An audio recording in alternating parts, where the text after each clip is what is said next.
My name is Heather Renwick. I'm legal director at the Campaign for the Fair Sentencing of Youth, and I invite you to join me in celebrating the 10th anniversary of Graham versus Florida. On May 17, 2010, the U.S. Supreme Court held in Graham that it's unconstitutional to sentence a child to life without parole for a non-homicide offense. The decision mandated a meaningful opportunity for release for Terrance Graham and more than 100 others sentenced as children to life without parole for non-homicide crimes. Graham versus Florida built on the Supreme Court's prior ruling in Roper versus Simmons, which abolished the death penalty for children in 2005.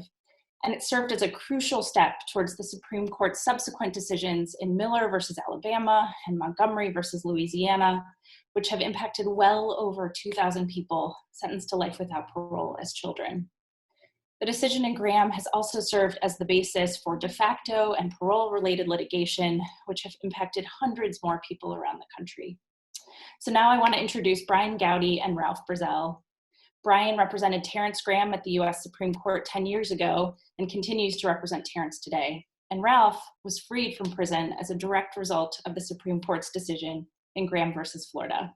I hope you enjoy this conversation between Bryan Gowdy and Ralph Brazel. My name is Bryan Gowdy. I represented Terrance Graham in the U.S. Supreme Court 10 years ago and still represent him today. Hello, my name is Ralph Brazel Jr. And as a juvenile, I was sentenced to triple life in federal prison for a nonviolent juvenile drug offense. And by the grace of God, in 2013, I was blessed to get out as a result of the great work of tremendous people like you, Bryan. After the Supreme Court had ruled in 2010 that it was illegal to give a juvenile a life sentence for a non-homicide offense, I am now blessed to live in Southern California, have a wonderful wife. Between the two of us, we have 6 children. I am the operations manager at the local mosque here. And I am definitely honored to be a part of the board of the Campaign for the Fair Sentencing of Youth, and also honored to be one of the co-founders of ICANN, Incarcerated Children's Advocacy Network, along with Eric Alexander and Xavier McElrath-Bay. Well, I've really enjoyed getting to know people like Ralph. When I started representing Terrance in late 2006, I didn't really know anything about the issue of juveniles serving life sentences. And my entire goal early on was just to help Terrance. And I think that's what everybody involved with the campaign has really been about, helping individuals. And all those people come together and end up helping a lot of individuals, not only the incarcerated youth, but their family members and the victims of those crimes, and helping with redemption. And so it was obviously a very exciting day when I heard from the U.S. Supreme Court that they were going to hear Terrance's case. I really never thought that that would happen. My goal always was to keep Terrance's case going so that somebody else would win a case in the U.S. Supreme Court that would help them. I didn't anticipate it would be our case. It was a very exciting 6 months between the time that the court agreed to hear the case and when we went to argue it in November of 2009. There were so many people that helped, and so I really don't deserve any credit because there was just, I can't even name all the people that helped during those 6 months. Lawyers, advocates, many different organizations that came together. People, I didn't know Ralph at that point, but I understand he was doing work then too. So there were so many different people. And at least for me personally, though, it was always about helping Terrance. And I think what kept me up late at night was whether I was going to answer the questions of the oral argument in a way that would ensure that Terrance would be released sometime when he could have a meaningful life. So, and then, I later learned, and I'll let Ralph speak for a minute, that the decision obviously helped many other people.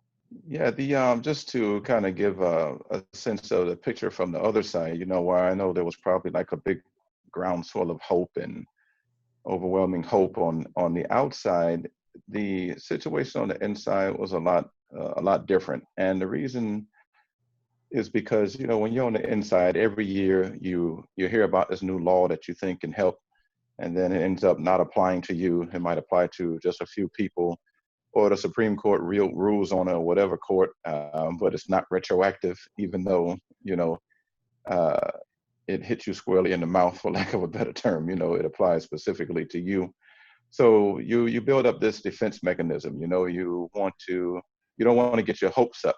So when it came out, and of course there was a lot of discussion around it in the prison where I was at. I was in Jessup, Georgia at the time, and but you still kind of you still restrain yourself, and all the way up until the end, all the way up until I got that final word. You're excited about what's going on. My case kept getting it was extended numerous times. About 6 times it was actually pushed back, my hearing on my appeal. And it's not until finally you actually get the word that you're able to kind of exhale and everything. So I actually with the time I had served, I actually had 7 days left after the judge had granted my appeal. And so I had a headache for 3 weeks straight. So that last week that I had, the last 7 days, and then those next 2 weeks when I was out on the street, just like nonstop. It was just, I never knew you could have a headache from excitement, and everybody was really excited, all the way down to the staff where I was at, which was something that that's a point that's not lost upon me. That really meant a lot. It was a big deal, because you don't really see lifers getting out like that just in general, whether or not they were juvenile or whatever, unless there was some type of cooperation with the government or something like that. So that definitely wasn't the situation in my case. And it was a great time. It was a truly great time. When the decision came out, I think Ralph said a minute ago about being guarded. And I was, and I'm still guarded today. Terrance is still in prison today. I actually talked to him about an hour ago before this. And really, the decision just started a whole nother round of things of working for him, as well as I've had other clients now like him since then. And there's been just ups and downs over the last 10 years, both in his case individually and other people's cases, and so you kind of have to just keep that hope alive, but you have to have a steady strain and not get too excited, because with Terrance, all that decision meant, it was huge, but it was also small, because all the court said was he wasn't going to get life. And when we came back here to Jacksonville and had to do the resentencing, by the time we got to the resentencing, there had been 2 Florida appellate courts that had upheld resentencings of 70 and 90 years for juveniles. And so that was 2012. And I would have felt a complete failure if the judge had given him 90 years, even if we had won in the U.S. Supreme Court. And he was sentenced to 25 years, and he has a review at 20 years, which should come up in 3 years. But it's not like it ever ends. There's been other clients I've taken on since then, and we've had some successes and some losses. And we've had things like here in Florida, the legislature has changed the law. And I think I've seen a tremendous change in attitudes from where my perspective, my vantage point in Jacksonville, Florida, and that in that you see a lot more forward thinking about ways to deal with youth who, commit serious crimes. And that's been encouraging. But at the same time, it feels like we go take maybe 2 or 3 steps forward and then we take a step back. And that's really what it's been like for me for the last 10 years. But some of the greatest, the high points have been meeting people like Ralph and other people who have called, who have benefited from the decision. And my hope is that Terrance someday will be able to talk to Ralph on the outside. Yeah, I'm definitely praying that I do get to meet him on the outside, hopefully one day soon, God willing. Just reflecting on that, just the fact that he's still locked up and, Miller's still incarcerated, Montgomery.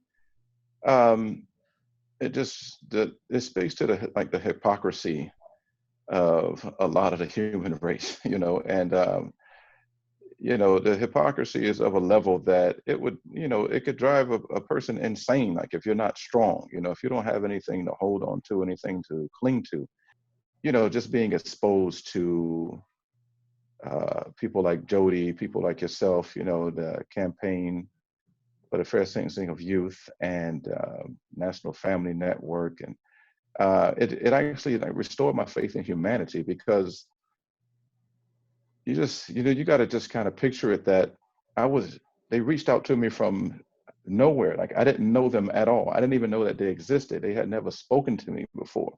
Even now, with being a member of the board of directors for the campaign and, being one of the co-founders of ICANN, the people that I get to meet, I promise you, I'm just asking myself, I was like, is this person real? Just people are just so, so selfless.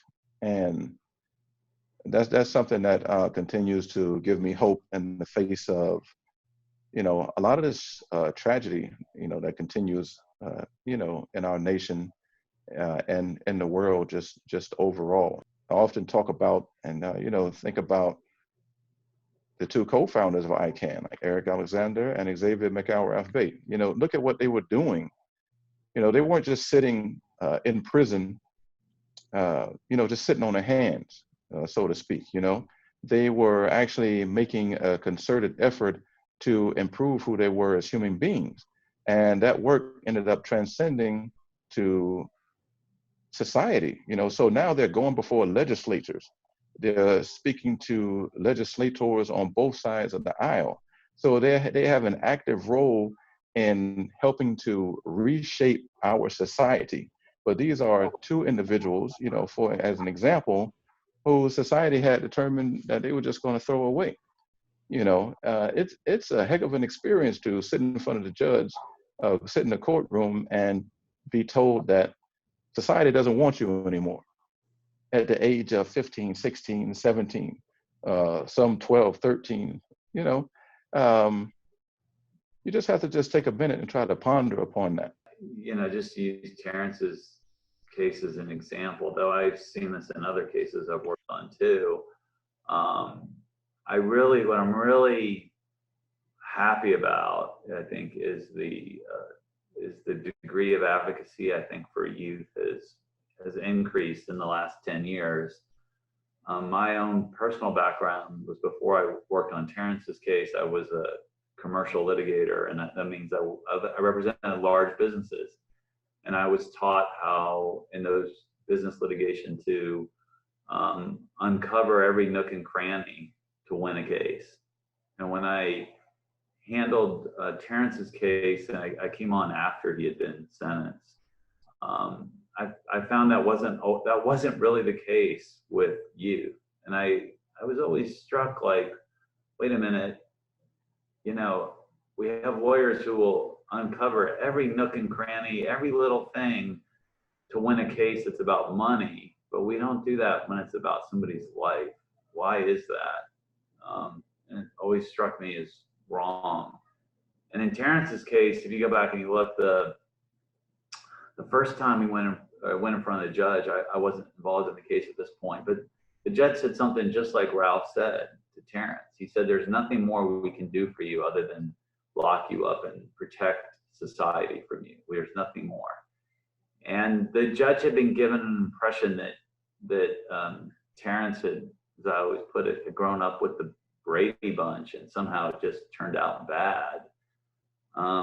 When we went the second time to the same exact judge who sentenced Terrance to life without parole, we put on a far more comprehensive case. We uncovered every nook and cranny. We did that business audit that Ralph just mentioned. And we gave the judge a much more complete picture of Terrance's life up until that point. And he said really the complete opposite of what he had said the first time. He said, yeah, I don't think I've seen anybody that's ever, had a more difficult upbringing. And he had a completely different picture. And that was because it wasn't just me, there were other people involved, a social worker, other lawyers. We gave the judge that picture. We gave him that audit. And I would have liked him to give a little lower sentence still. He came from life to 25 years. And I felt like at least he at least had a far more complete picture of Terrance's life. And so I think that's important for every youth in these situations, and that the legislatures understand that too. I know, here in Florida, we've had people like Ralph go over and talk to legislatures who I think if you just read the headlines, you really don't understand the depth of these individuals and what they've been through most of the time. And it's just not so black and white as Ralph said. So, anyway, I too am encouraged by, I remember at the oral argument for Graham, we were discussing whether it was 37 or 38 states that allowed life without parole for non-homicide for juveniles. And I think today there's 23 states in the District of Columbia that ban it altogether, not just for non-homicides. And there's 6 other states that don't have anybody serving it. So it's been a complete sea change in the way the map looks. I remember the 37 or 38 states that allowed it back then, and I was trying to figure out how we were going to argue it was unusual to the Supreme Court. So that's an encouraging sign. That's a sign that gives hope, and I guess I'm really wondering where we'll be in 10 years from now. It's very important. People really need to understand that the same way they say it takes a village to raise a child, it takes that same village to fight for that child. And they say many hands make light work. That's one of my favorite quotes. And it takes everybody. It's people from all different walks of life and facets of life. Granted, a lot of people didn't know about this. Like, people are really surprised when we come upon them and explain to them that, hey, the U.S. not only sentences children to die in prison, but the U.S. is the only country that does that. While at the same time we want to stick our chest out saying that we're better than everyone else. So it's just a matter of getting the word out and increasing the ranks and getting people to open their hearts and their minds to this cause. And a lot of people, once they hear about it, they just jump right in with both feet, and they're willing to help out. And I think we would be remiss if we didn't actually speak a little bit about the current state of society, with what's going on with this COVID-19 pandemic and everything, and how that's affecting those in prison. It's really exposing even more the lack of value that many in society, how can I say, assign to people who have been convicted of a crime. They don't even consider them to still be human beings worth, whose lives are worth saving. All the way from a person who might have stolen something out of a store to somebody else who was on the opposite side of the spectrum. And the numbers are, as you can imagine, just increasing in terms of people who are dying in prison from COVID-19, and people who have contracted the virus and everything.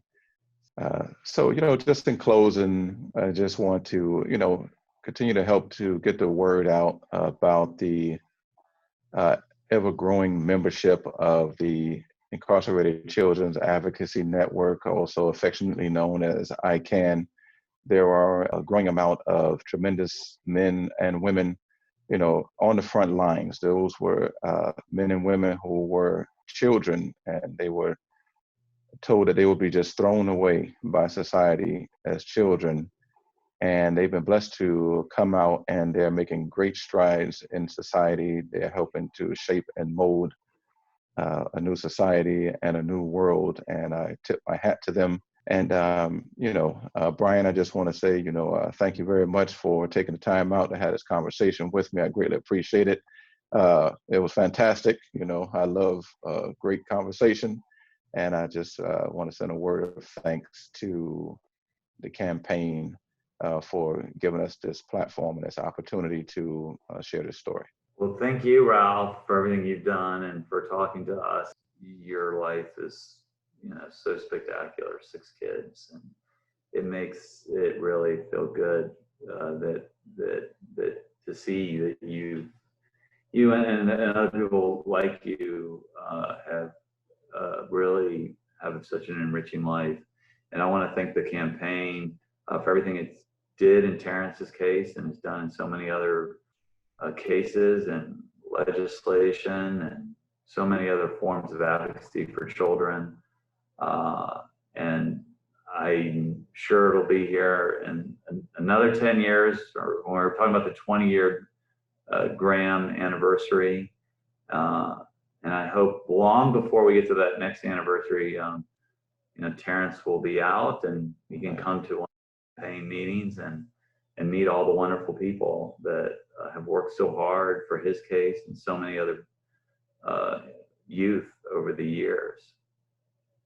And thank you. Thank you, man. It was a pleasure.